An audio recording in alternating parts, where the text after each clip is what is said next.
यूं तो हम सब बहनें खूबसूरत थीं, मगर मुझे हुस्न में खानदान वालों ने सबसे ज्यादा नंबर दिए।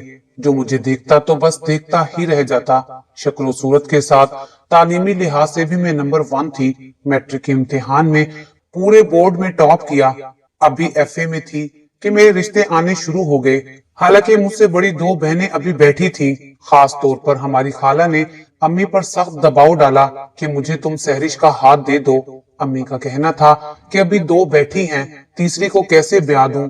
तुम बड़ी दोनों में से किसी का नाम लो तो बात है। मगर खाला कहती थी कि नहीं, मुझे सहरिश का रिश्ता चाहिए। खाला इधर मेरी तालिब थी तो मामू उधर मुझे बहू बनाना चाहते थे। मैं खूबसूरत ही इतनी थी कि खानदान में हर कोई मुझे अपनी बहू बनाना चाहता था। मामू के बेटे का नाम ताहिर था। वो दिलो जान से मुझे अपनाना चाहता था, मगर मामू जान से सारा खानदान नाराज रहा था। कुछ ही दिनों कबल उनको सबने माफ किया था। और ये भी एक दिलचस्प किस्सा है। मामू कादिर की शादी एक ऐसी रिश्तेदार लड़की से हुई थी जिसके वालिदैन हैदराबाद दक्कन में रहते थे। उस लड़की का नाम जेबा था। ये मामू मेरी अम्मी के खालाजाद थे। क्योंकि उन्होंने मेरी नानी का दूध पिया था, इसलिए अम्मी और वो सके बहन भाइयों जैसे थे। अम्मी की खाला काफी चर्ब जबान और तेज तरार खातून थी, इसलिए उनकी अपनी बहू जेबा से ना बनी। आए दिन के झगड़ों से तंग आकर मामू मुमानी को हमारे घर छोड़ गए। हम उन दिनों अपनी नानी अम्मा के पास कयाम पजीर थे और मैं सिर्फ 1 साल की थी। नानी जान का रजाए इलाही से इंतकाल हो गया तो मेरी अम्मी और खाला ने जेबा की सास से सुलह करा दी और वो आकर बहू को घर ले गई। हैरत की बात कि मामू ने मुमानी जेबा से बातचीत तर्क कर दी। हालांकि पहले ये दोनों एक दूसरे पर जान छिड़कते थे। सब पूछते कि तुम इतनी अच्छी बीवी से नाराज क्यों हो? वो किसी को वजह भी नहीं बताते थे। वजह बाद में मालूम हुई कि मामू जिस दुकान पर मुलाजिम थे, नजदीक ही वहां उनके जानने वाले रहते थे। मामू भी उनके घर जाते थे। उस घराने में कहीं बाहर से कुछ मेहमान आए तो मामू का भी उनसे तारुफ हुआ। मामू बहुत शरीफ थे। ना जाने कैसे उस लड़की ने, जिसका नाम हिना था, मामू से दोस्ती हो गई। ये मेहमान लड़की इंडिया के शहर मदारस से आई थी। मामू के तवस से हिना और उसकी माँ एक रोज हमारे घर भी आई। हिना कोई ऐसी खास ना थी कि मामू जेबा जैसी खूबसूरत बीवी को छोड़कर उस पर लट्टू हो जाते, लेकिन वाहरी किस्मत, दिल आ जाए गधे पर तो परी क्या चीज है। खैर, हम कुछ ना समझे, लेकिन मेरी एक खाला समझ गई कि मामला कुछ और है। उन्होंने हिना और उसकी माँ की खूब मुखालफत की, बल्कि मामू का उनकी तरफ जाना दुश्वार कर दिया, जिस पर मामू ने मुलाजमत छोड़कर नशा शुरू कर दिया और सबसे झगड़ बैठे। जब अम्मी ने बुलवा कर समझाया कि बीवी तुम्हारी राह देख रही है, तुम घर क्यों नहीं जाते, जेबा को तुमने क्यों सजा दी हुई है, तो मामू ने ये किया कि जेबा को जुबानी तलाक दे दी। जेबा को भी अम्मी ने बुलवा लिया था। तलाक के अल्फाज सुनकर उस बेचारी का बुरा हाल हो गया। रो रो कर दीवानी हो जाती थी, जीती थी और ना मरती थी, बस रोती रहती थी। क्योंकि मेका भी उनका यहाँ नहीं था, किधर जाती? उनको देखने और संभालने वाला भी कोई ना था। इस झगड़े के बाद मामू हमारे घर से चले गए और उन्हीं जानने वालों के यहाँ रहने लगे, जहाँ हिना और उसकी माँ मेहमान ठहरे हुए थे। सवाल ये था कि जेबा कहाँ जाए। अम्मी ने फैसला किया कि वो हमारे साथ रहेंगी और कहीं नहीं जाएंगी। जाती भी तो कहाँ। इस वजह से जेबा की सास, जो अम्मी की खाला होती थी, उन्होंने हमसे नाता तोड़ लिया। मगर अम्मी ने हक का साथ दिया, क्योंकि उस लड़की का कोई कसूर नहीं था और ये मजलूम थी। अगर हम भी उसको छोड़ देते तो ये दर बदर की ठोकरें खाती। जेबा एफए पास थी। उन्होंने नौकरी कर ली और खुद कमाकर खाने लगी। उन दिनों एफए पास को नौकरी मिल जाती थी। इसी दौरान उनका एक रिश्ता आया। लड़का नेक था और हमारे मामू का दोस्त था। वो कवारा था। अबू ने जेबा से पूछकर रिश्ता तय कर दिया। उस लड़के का नाम आदिल था। अकद सानी के लिए सर्टिफिकेट की जरूरत पड़ी, लेकिन तलाक का सबूत। अम्मी और अब्बू ने मामू कादिर से राब्ता किया तो उन्होंने तलाक लिख कर देने से इनकार कर दिया। जेबा कोर्ट जाना नहीं चाहती थी। खैर, बड़ी जिद्दोजहद के बाद 6 माह बाद उन्होंने तलाक दी। जब मामू को पता चला कि उनकी साबका बीवी का निकाह हो रहा है तो उन्होंने खूब हंगामा किया और अम्मी अब्बू से लड़ने आ गए। आदिल को भी धमकियां दी और हमें भी डराया धमकाया, मगर अब्बू ने हिम्मत से काम लिया। शादी की तारीख आने से पहले ही जेबा को आदिल से निकाह करके रुखसत कर दिया। रुखसती के वक्त उनका जो आलम था देखा नहीं जाता था। कहने को वो हमारे लिए गैर थी, मगर साथ रहकर हमें उनसे अपनों जैसी मोहब्बत हो गई थी। ادھر ماموں نے ہنا سے شادی کر لی اور شادی کے 1 سال بعد ایک بیٹا بھی پیدا ہو گیا جس کا نام انہوں نے طاہر رکھا۔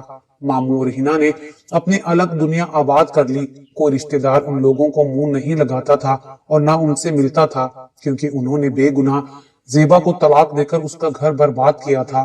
وقت تیزی سے گزرتا گیا اور ماموں کا بیٹا طاہر 18 برس کا ہو گیا، جبکہ ان دنوں میں 20 برس کی تھی، یعنی طاہر سے 2 برس بڑی تھی، لیکن میں اس سے 4 برس چھوٹی لگتی تھی کیونکہ نازک اور دبلی پتلی تھی۔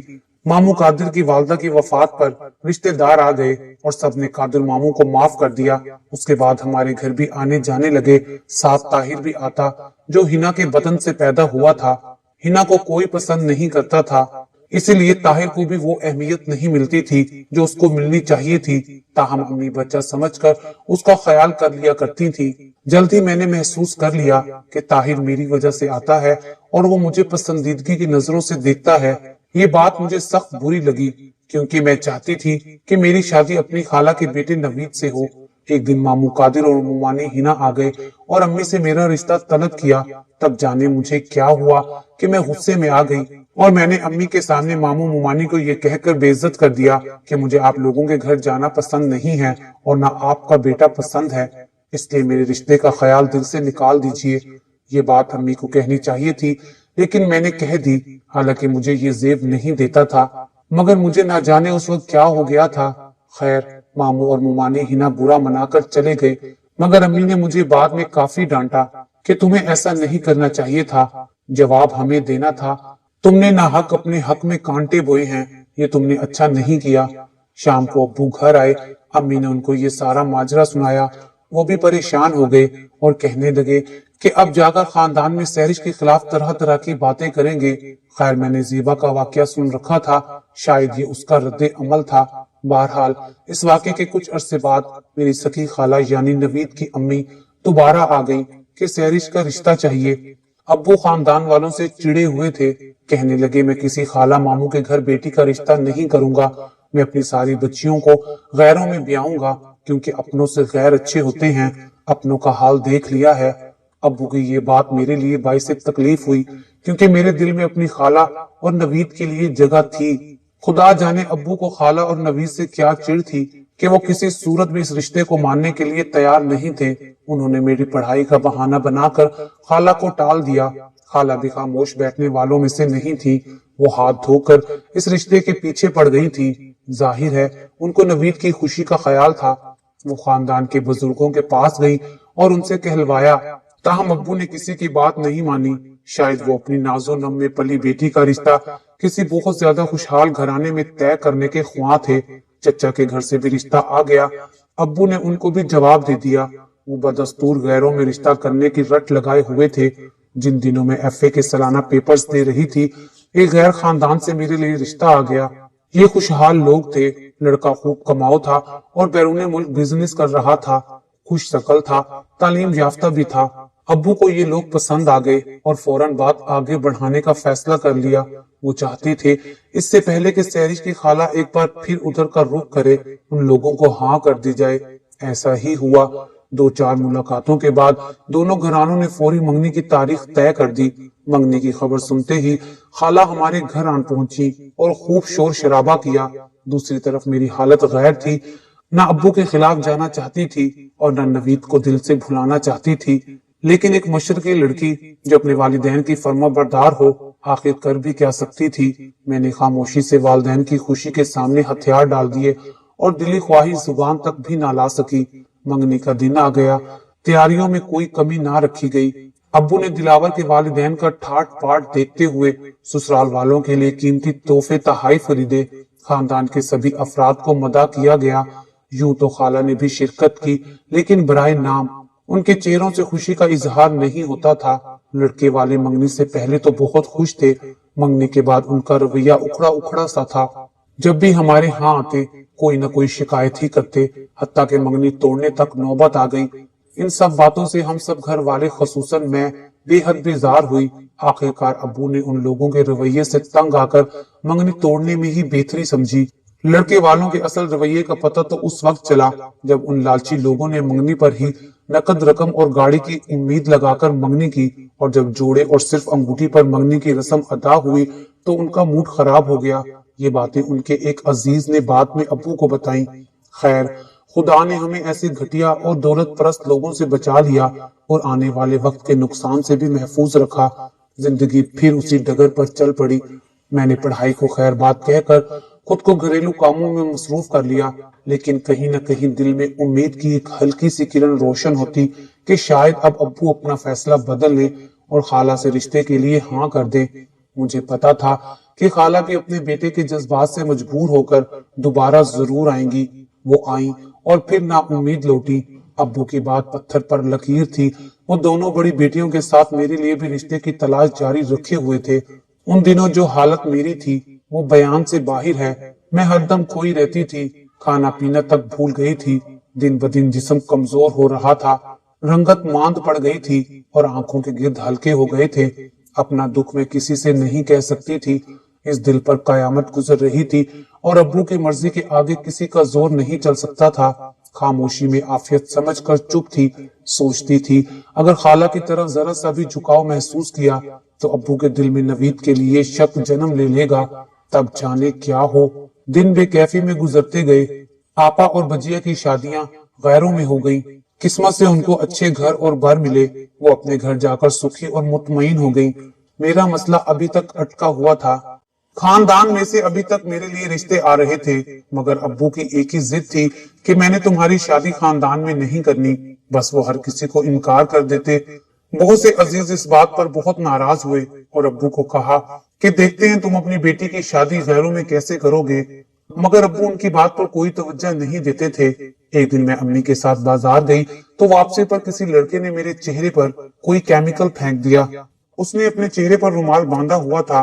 केमिकल चेहरे पर गिरने से मुझे जलन सी महसूस होने लगी और मैं रोने लगी। वो दो लड़के बाइक पर थे और केमिकल फेंकने के बाद वहां से भाग गए। अम्मी को मेरी फिक्र होने लगी। वो मुझे जल्दी से अस्पताल ले गई। मेरे चेहरे की एक साइड बुरी तरह झुलस चुकी थी। 2 दिन में अस्पताल दाखिल रही। अब्बू को भी बहुत दुख था। वो कहते थे ये हरकत जरूर किसी अपनों में से किसी ने की है, मगर किसने ये मालूम नहीं कर सके और अल्लाह ताला पर मामला छोड़ दिया। मैंने घर आकर अपना चेहरा आईने में देखा तो मेरा दिल टूट सा गया। मैं बहुत रोई।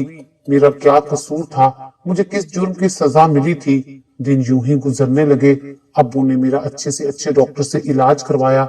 जख्म तो ठीक हो गए मगर अपने निशान छोड़ गए। एक शाम कोई जान पहचान वाली औरत मेरे लिए रिश्ते का पैगाम लाई। मेरी सूरत उजड़ी हुई और चेहरा बेरौनक हो रहा था। कमजोरी से रंग सांवला हो गया था। इसके बावजूद पहली ही नजर में लड़के वालों को मैं भाग गई।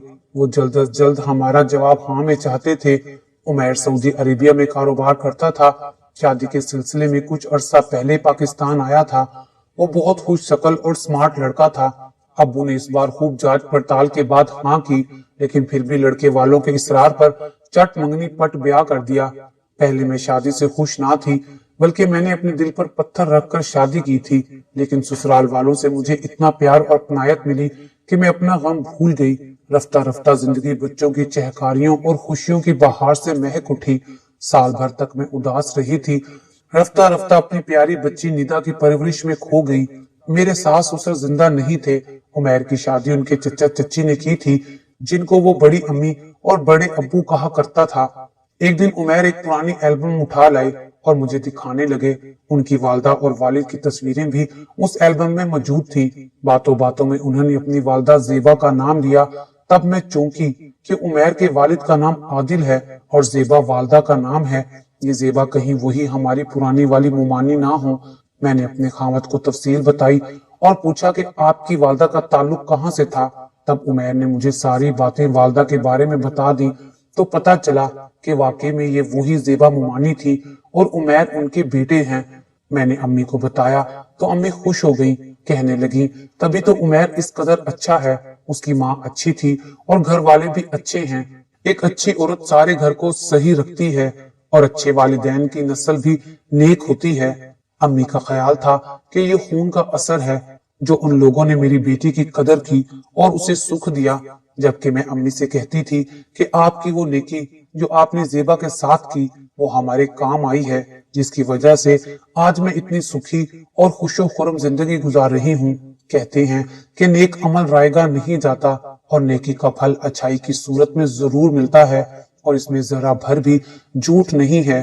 آج میں اتنی خوشیوں سے بھرپور زندگی گزار رہی ہوں، شاید یہ خدا کی طرف سے ہے، کیونکہ میں نے اپنے والدین کی فرمانبرداری کی ہے، جس کا مجھے یہ انعام ملا ہے۔